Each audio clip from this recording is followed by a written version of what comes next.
Bonjour et bienvenue dans l'une de mes capsules. Je me présente Stéphanie Racine, experte en bord de part. Bien commencer ou peaufiner l'utilisation de votre logiciel AutoCAD. C'est vraiment ce que je véhicule au travers de la passion que j'ai développée pour le logiciel.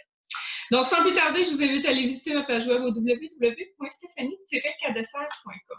Vous y trouverez tout de ce partage, justement, de passion. Donc, vous y trouverez des outils gratuits à télécharger, mon école en ligne, etc. Donc, si vous avez des questions, n'hésitez pas et posez-les autant par courriel que par les commentaires sous cette vidéo. Alors, aujourd'hui, on va vraiment y aller avec une capsule courte, simple, mais ô combien qui nous fait gagner du temps. Je vais vous démontrer deux petites commandes, somme toute, assez faciles et accessibles qui vous permettent de faire des modifications plus rapidement là, dans vos éléments. Donc, sans plus tarder, je vais partager mon écran. Voilà. Alors, on a une implantation ici et on a des petites élévations. Donc, je vais commencer par le Quick Properties, ou plutôt le Select Similar, pardon, qui se transforme et qui nous fait travailler plus rapidement avec le Quick Properties, justement. Et le Select Similar est somme toute assez simple. On n'a qu'à sélectionner le premier élément ou même deux éléments différents, puis faire un bouton de droite avec la souris et aller dans le menu déroulant et sélectionner le Select Similar juste ici.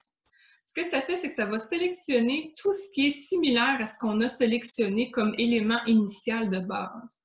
Dans la situation où il sélectionne tous les échelles, bien, on n'a qu'à faire Shift au clavier pour les désélectionner si on ne veut pas faire les modifications dans ces éléments-là. Et par la suite, bien, on vient dans le Quick Properties et on change les éléments qu'on n'a pas besoin.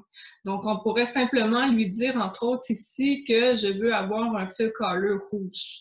Bon, ici, c'est juste pour vous montrer la modification, mais ça va appliquer sur toutes les échelles, sur tous les éléments sélectionnés à l'aide du Select Similar.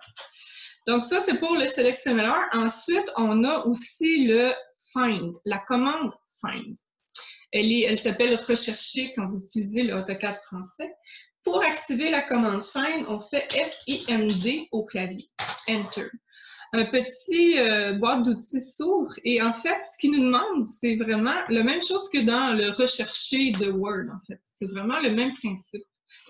Moi, avant souvent de rentrer dans cette commande-là, je vais plutôt aller sélectionner l'élément. Dans le cas, entre autres, ici, où j'ai plusieurs élévations qui ont les mêmes annotations, mais que le revêtement, il va changer. Donc, je rentre dans l'élément, je vais aller sélectionner, faire un CTRL-C pour copier les éléments et ensuite, je vais rentrer dans la commande Find et faire un CTRL-V pour mettre ce que je recherche. Donc, on sait que d'emblée, c'est la même nomenclature, donc c'est sûr qu'il va le trouver.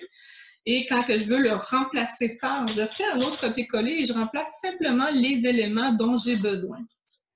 Donc, ici, je peux marquer simplement à venir et faire replacer tout. D'emblée, il nous explique tout de suite qu'il a trouvé deux matchs qui ont été trouvés. Je lui fais OK, done. Comme vous pouvez voir, ça a été modifié et je le sais que je l'avais dans l'autre aussi. Donc, tous les éléments. Fait qu'imaginez que vous en avez 15 qui sont pareils. Bien, tous les éléments vont être changés. Vous avez fait une faute de frappe, puis ça a été changé pour faites le find et ça sauve beaucoup, beaucoup de temps plutôt que de sélectionner chaque élément et les changer individuellement. Alors voilà, c'est ce qui faisait le tour de cette capsule courte, mais ô combien intéressante et qui nous fait sauver un temps fou. Je sais que beaucoup de gens à qui j'ai montré ce genre d'informations et ont fait comme « Wow, on sauve du temps ». Essayez-le, donnez-moi vos commentaires, j'aime toujours vous lire. Puis si vous avez des questions, ben n'hésitez pas. Sur ce, on se dit à la prochaine capsule.